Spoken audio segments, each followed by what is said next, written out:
Para Bapak Uskup, para Romo, Diakon, Frater, Suster dan Bruder, serta Bapak Ibu yang terkasih dalam Tuhan, selamat sore dan berkah dalam.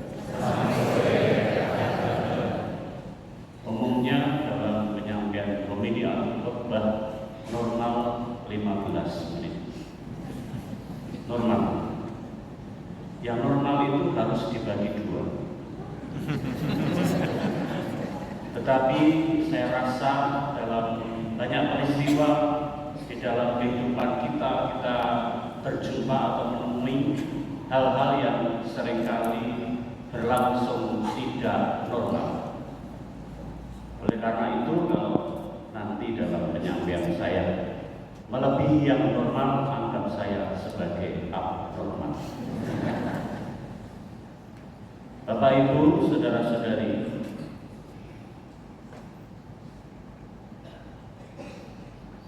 bacaan misa ini adalah bacaan pada saat kami berdua. Saya sebut kami berdua. Suatu bacaan kolaboratif. Saya katakan bacaan kolaboratif karena kami berdua, saya seorang teman saya yang ditahbiskan pada tanggal 9 Agustus juga di tempat ini di Gereja Katedral. Dan oleh karena itu saya izin pada Bapak Uskup, saya masih sedikit boleh pamer kaskulah saya ini 25 tahun yang lalu. Itu artinya karena jarang dipakai, jadi seperti masih baru. Peristiwa kolaboratif itu termasuk saya temukan baik dalam bacaan maupun dalam peristiwa-peristiwa yang lain. Seperti yang terjadi pada saat kami berdua dengan teman. Ya, sebut kami berdua itu tentu bukan Romo Teguh, karena teman saya yang satu ini. Saya tidak perlu menyebutkan, tetapi inisial RS. RS. Ya, tidak usah disebutkan. Nah, kami berdua dalam fungsi kolaboratif tadi, karena apa? Karena ketika kami diberi kesempatan untuk memberikan pergat perdana, saya menggunakan tangan kanan sebagai sesuatu yang normal. Teman saya satu itu menggunakan tangan kiri, bukan karena kidal, tetapi karena keterbatasan fisik, sehingga itu menjadi peristiwa kolaboratif. Berkatnya yang satu kanan, yang satu dengan tangan kiri. Kanan dan kiri adalah hal yang kolaboratif. Itu berkat yang diberikan, yang kami terima beberapa waktu yang lalu. Bacaan itu yang terutama dari sisi bacaan yang pertama memang berangkat dari kesadaran akan adanya keterbatasan fisik, sesuatu yang sangat dominan yang terjadi dalam diri teman saya itu adalah keterbatasan fisik. Dan pengalaman itulah melalui peristiwa yang membentuk hidupnya dalam keterbatasan fisik itulah yang kemudian mengambil nas, cukuplah kasih karuniamu bagimu. Sementara bacaan Injil itu adalah bacaan yang dominan, yang mewakili suasana peristiwa apa yang saya alami pada saat mempersiapkan penerimaan sakramen imamat. Bagi saya, Tuhan memilih saya. Bukan kamu yang memilih aku, tetapi kamulah yang memilih. Bukan kamu yang memilih aku, bukan kamu yang memilih aku, tapi akulah yang memilih kamu.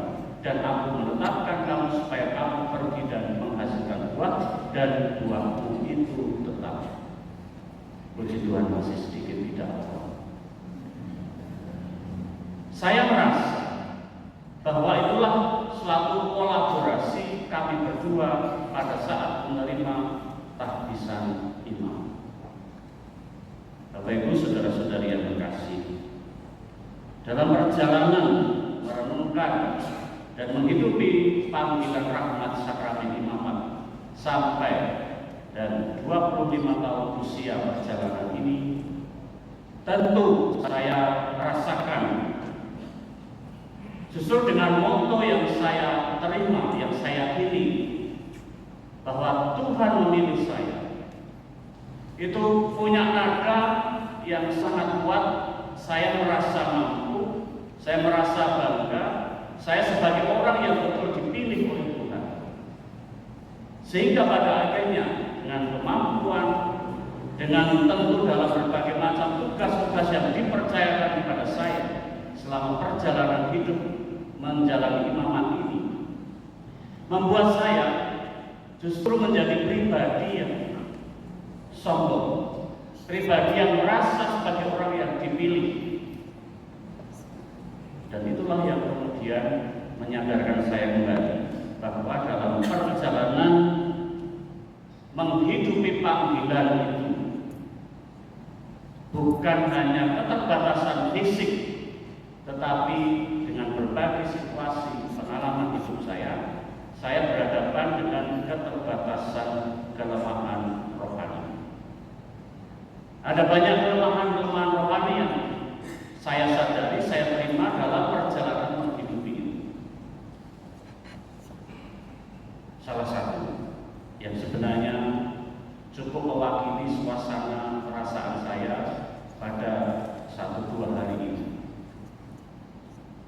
Kejadian yang saya terima barusan kemarin, seakan-akan saya itu menjadi orang yang malu untuk menceritakan. Kenapa? Ibaratnya sesuatu yang sudah sampai di depan rumah, perjalanan sudah tinggal sekian menit saja, saya mengalami suatu musibah, seperti hilang kendali, loss dan semuanya. Saya merasa bahwa saya kuat, saya merasa bahwa saya itu orang baik-baik saja, padahal kenyataannya sebenarnya dalam perjalanan itu bukan baik-baik saja. Saya merasa mampu, padahal sebenarnya ada kelemahan dan keterbatasan. Itulah yang kemudian pada akhirnya membuat saya merenungkan kembali apa yang menjadi nas dari pilihan pada saat menerima sakramen imaman. Rahmatku cukup bagimu. Tetapi juga dengan peristiwa yang terjadi, bukan hanya rahmat Tuhan yang cukup, tetapi saya diajak untuk beriman. Bukan hanya percaya bahwa saya diselamatkan oleh malaikat pelindung dan sebagainya, juga dalam perjalanan menghidupi panggilan-panggilan saya dalam keputusan dan tugas-tugas saya, tetapi terutama karena disitulah dalam peristiwa-peristiwa membuat saya belajar beriman. Saudara-saudari yang terkasih, kalau saya renungkan kembali tentang perjalanan selama 25 tahun ini, beberapa kata kunci yang menyentuh, mengalir, menghidupi, yang bergerak adalah 4S. Tentu kata-kata kunci itu bagi setiap orang berbeda-beda, dan kita semua pasti juga menerima pengalaman dengan cara dan hidup panggilan kita juga bisa berbeda-beda, dan memang harus berbeda-beda. Kata-kata kunci saya belum tentu adalah pas bagi para imam yang lain, tetapi kata-kata kunci inilah yang berbulat. Maka tentu setiap pribadi kita sebagai para imam juga belajar menemukan kata-kata kunci dalam perjalanan kita masing-masing. 4S: suci, setia, sahaja, dan tentu sehat. Sehat bukan hanya secara fisik, tetapi sehat secara rohani, dalam sukacita dan gembira. Maka terakhir saya mempersembahkan suatu doa. Rahmatku cukup bagimu. Refleksi ini saya temukan dalam perjalanan retret bersama dengan angkatan saya di Wisma Lengkali Salatiga, 16 Juni tahun 2025. Yesus memanggil dan memilihku untuk meletakkan dasar pemberita Injil. Kasih-Mu yang selalu mendahului dan tanpa batas menyandarkanku pada tiang salib-Mu untuk memeluk-Mu. Aku memilih-Mu untuk mengikuti-Mu dan memiliki-Mu.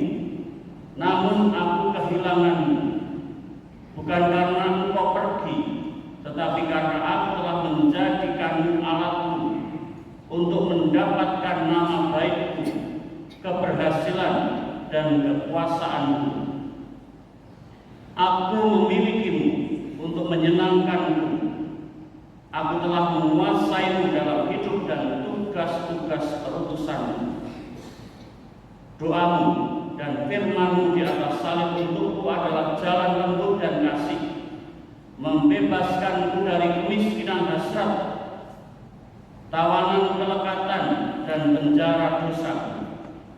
Kasih-Mu yang mendahului dan tanpa batas memperkenankanku kembali mengambil bagian dalam misteri keselamatan secara merdeka. Kurniakanlah rohmu untuk setiamu menjadi pemberita Injilmu. Bersama Maria, bundamu, perkenankanlah hambamu berkomitmen memiliki habitus ekaristi, doa dan refleksi, serta berkolegialitas membangun persaudaraan sejati untuk kesaksian Paskahmu.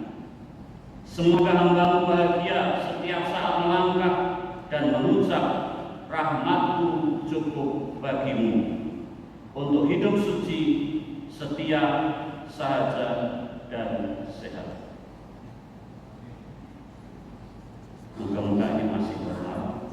Kalau tidak normal, nanti Romo Teguh akan melanjutkan yang tidak normal.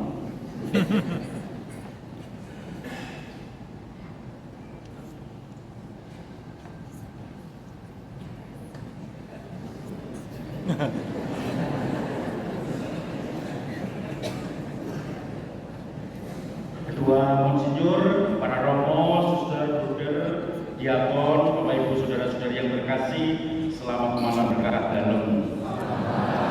Horas, banyak umat kurnya dari Medan, maka harus ada horas. Bapak Ibu, saudara-saudari yang terkasih, Monsinyur Kristoforus tadi memotong nama saya Kasianus. Hati-hati Monsinyur potongnya, bisa kasih anus, artinya silit, selaka nanti. Maka saya kadang protes, kenapa bapak saya dulu ngasih baptis kasih anus, kenapa nggak Yohanes yang keren atau siapa, Peter? Tapi ya sudah, itu memang harus disyukuri, kasih anus. Saudara-saudari, saya itu dulu satu angkatan dengan Romo Greg di novisiat SY. Mana Romo Greg yang asli Purwokerto? Oh ya, Romo Greg karena dia sudah insinyur pertanian di UNSUD, maka beliau lebih dulu ketika studi filsafat di Jakarta 3 tahun, banyak yang dikonversi.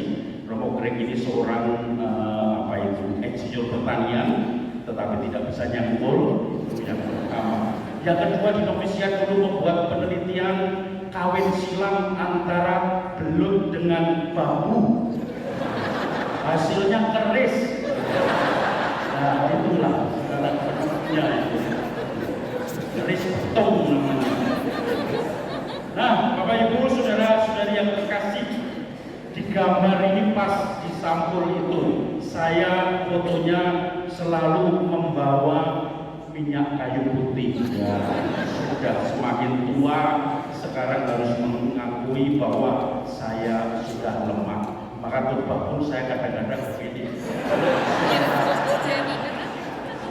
Dengan apalagi kalau bagus kanan kiri dikasih semua. Pakai fake formula itu sebagai supaya menyadari saya sudah rapuh dan tua. Saudara-saudari yang terkasih, di Keuskupan Purwokerto ini saya termasuk pendatang atau imigran, karena tahun 2015 saya sudah baru masuk di sini dan langsung saya menjadi imam dan langsung mendapat SK di Kroya. Maka waktu itu Kroya menjadi pelayanan pertama saya di Keuskupan Purwokerto. Beberapa kali saya ceritakan, termasuk misa ketika kemarin tanggal 6 Agustus di Pemalang, yaitu bahwa dulu saya 22 atau 21 tahun menjadi Yesuit, kemudian 11 tahun imam Yesuit, lalu kemudian saya waktu itu mundur ketika membuat film Sugio. Saya menjadi tim kru di situ. Syuting pertama itu tanggal 10 November 2011 di Semarang. Saya ikut tim untuk syuting di sana. Lalu kemudian baru hari berikutnya tanggal 11, karena saya paskan 11/11/2011. Silahkan yang beli togel nanti dibeli. itu saya mundur dari Serikat Yesus ketemu provinsial, menyerahkan surat mundur sebagai Yesuit dan sebagai Romo pada waktu itu. Lalu kemudian saya bertugas saya merasa sebagai awam karena sudah mundur. Saya bekerja di Freeport karena saya dulu lama di Timika sebagai Romo. Kemudian saya di Timor Leste sebagai, dikatakan namanya jabatannya Direktur CPA, Casa Production Audiovisual, itu semacam production house untuk membantu membuat produksi-produksi televisi yang kemudian setelah itu juga tidak merasa kerasan. Lalu kemudian saya pulang, kemudian bekerja di Kuningan, tetapi kemudian base-nya di Papua lagi, yaitu Austindo Nusantara Jaya sebagai senior manager di sana, external television. Kebetulan ada komisaris mantan Frater SY yang mengajak saya bergabung di sana, Pak Wahyu Hadi.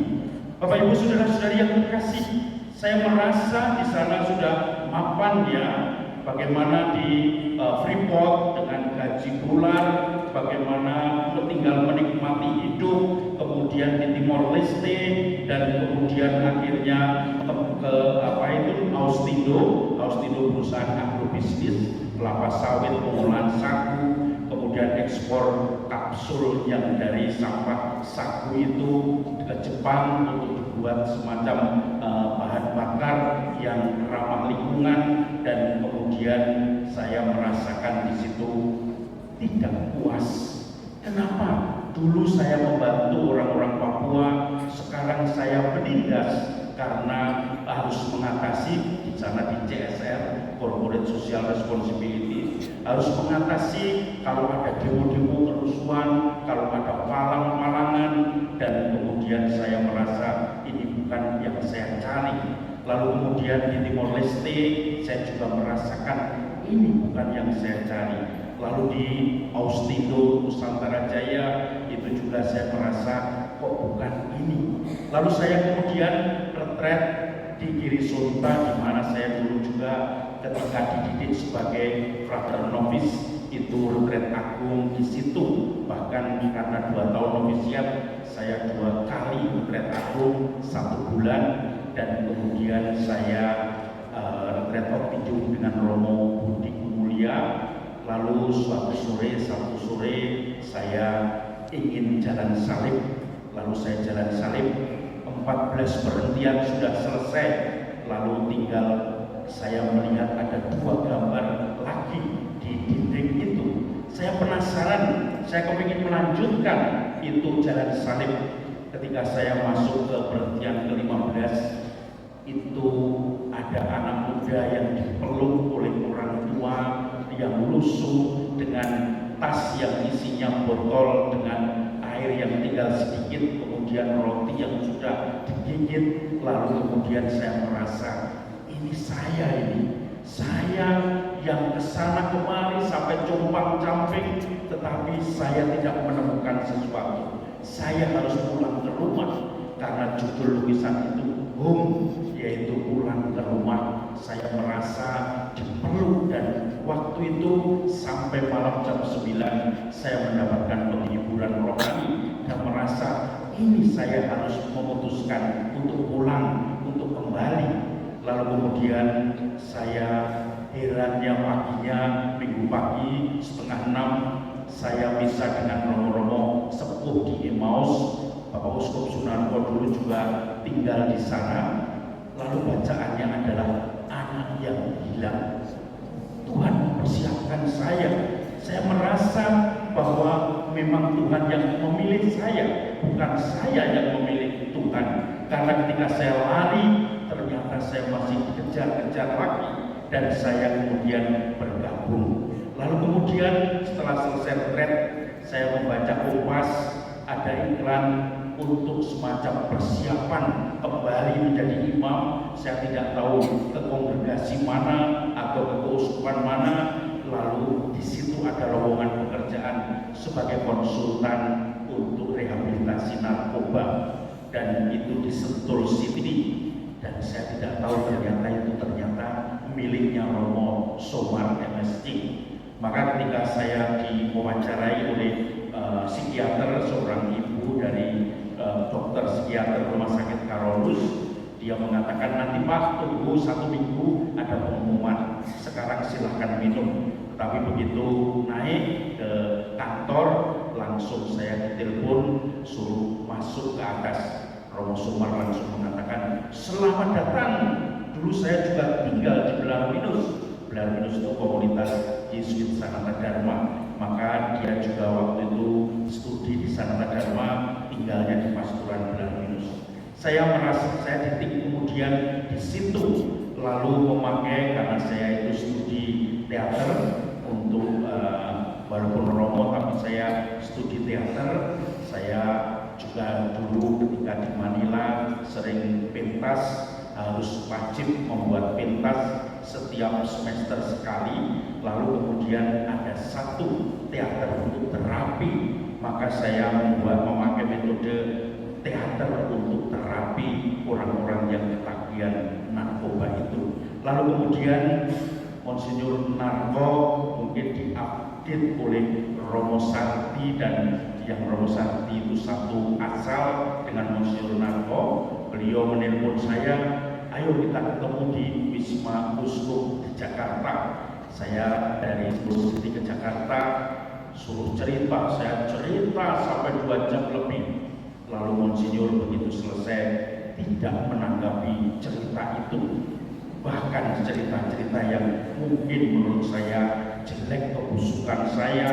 Monsinyur Narko langsung mengatakan, besok 1 Januari kamu masuk ke Uskupan Purwokerto. Waktu itu November tanggal 29. Saya mengatakan, Monsinyur, saya belum siap karena kontraknya masih 1 tahun. Lalu Monsinyur mengatakan, nggak apa-apa, ngomong saja mau masuk ke Purwokerto, Romo Somar pasti diizinkan. Memang diizinkan. Lalu kemudian saya masuk ke sini, ke Uskupan 4 Januari 2015. Tetapi ternyata saudara-saudari yang terkasih, 2016 saya diminta, atau 2017 lupa, oleh Monsinyur Narko untuk ketemu Romo Provinsial SY. Romo Sunu sudah ganti waktu itu. Maksudnya pimpinannya sebelumnya Romo Rio, diganti Romo Sunu. Saya kemudian ketemu Romo Sunu dan mengatakan, Romo Sunu, kamu sebetulnya masih SJ. Loh, kok bisa? Saya sudah 6 tahun, 7 tahun di luar. Dia mengatakan, dulu surat mundurmu itu tidak diproses, hanya ditaruh di laci. Saya kaget tuh, seperti itu. Nah, karena nggak tahu Romo Rio apa pertimbangannya, atau lupa atau gimana, yang jelas tidak diproses. Dan minta maaf juga karena harusnya di katalog itu ditulis menunggu dismissal, ya, waiting for dismissal, tetapi ternyata tiba-tiba nama saya sudah hilang dari katalog sehingga itu tidak melalui proses. Baru setelah itu diproses, tetapi saya sudah mendapat SK di sini. Kalau mungkin diproses, saya sudah tidak bisa jadi imam lagi karena mundur saya sebagai imam dan sebagai Yesuit.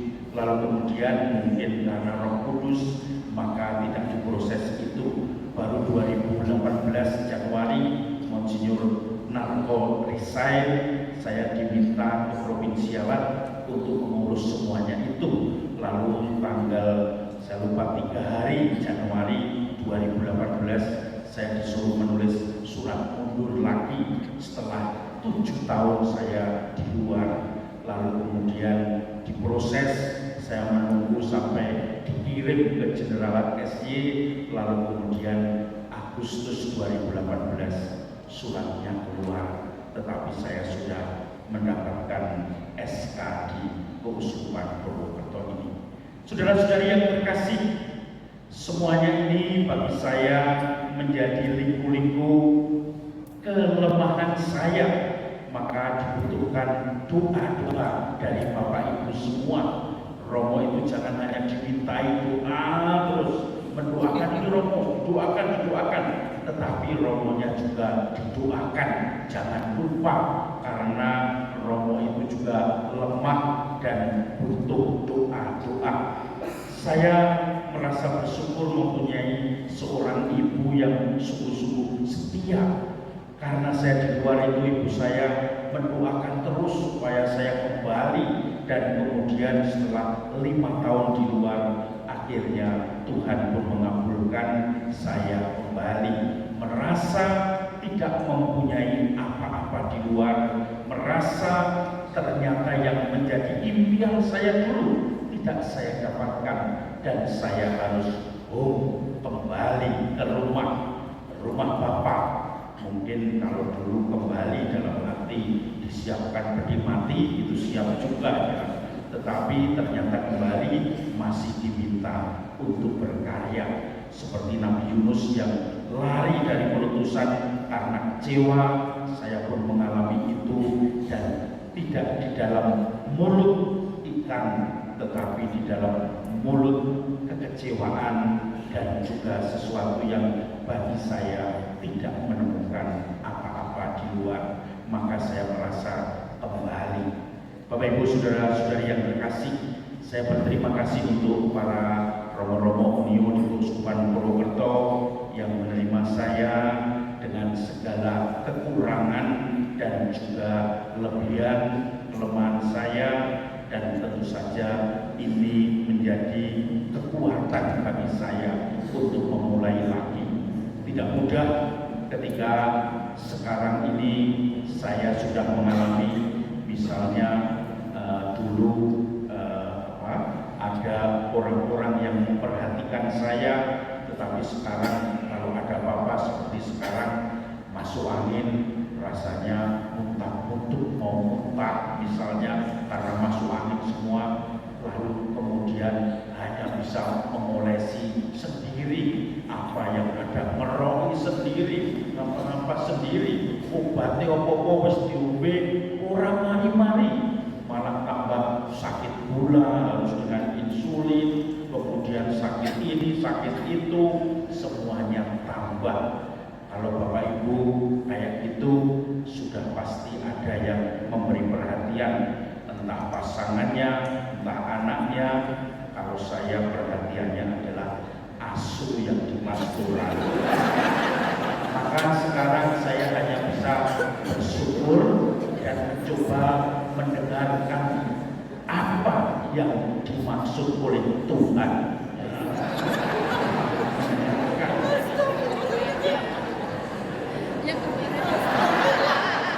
Kira-kira Tuhan bersuara apa? Telinganya harus dibuka. Apa ini? Hati yang mencoba membuka untuk mengikuti kehendak Tuhan supaya tidak lari, lalu kemudian didengarkan itu apa? Dan disitulah akan mendapatkan sesuatu yang kemudian merasa kepenuhan Tuhan di dalam hidup kita, seperti kelinci yang kemudian mencari mana yang menjadi jalan untuk menuju kesucian. Maka di situ saya mencoba mendengarkan suara Tuhan. Semoga kita semua juga semakin peka akan suara Tuhan. Amin.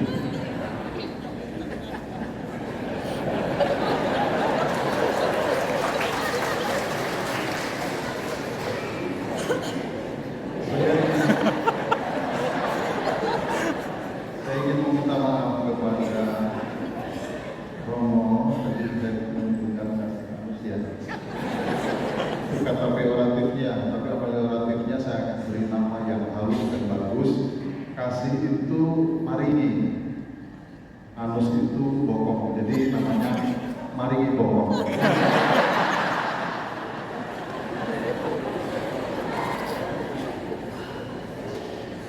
Saya agak heran dan aneh sebenarnya. Yang memproses uskup itu tidak akan pernah menginkaminasi orang kalau dari tempat lain tidak ada ekskaminasi. Maka dia lupa yang menginkardinasi dan yang memproses. Don't forget me. Celali aku.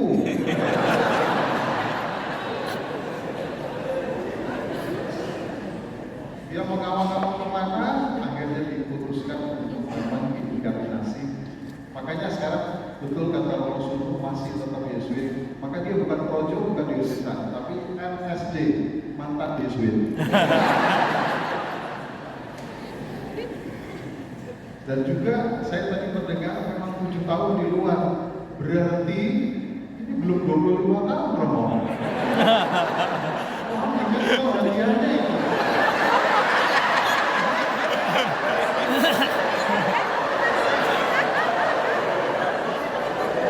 Tapi katanya angkatannya Romo Greg. Romo Greg sudah jauh. Wah, ini baru 25 tahun, tak berarti belum genap sebenarnya. Baik, tapi saya sangat menghargai memang panggilan itu seperti itu dan juga luar biasa yang akhirnya kesetiaan itu betul-betul ada pada Romo Budiarto, Romo Teguh Budiarto. Saya tetap menerima dengan sebaik-baiknya dengan kerja, dengan niat dan juga semangatnya yang sangat luar biasa. Pasti Tuhan lebih mengampuni daripada manusia yang lain. Lalu yang kedua buat Romo Agustinus, dia senangnya dipanggil Agus.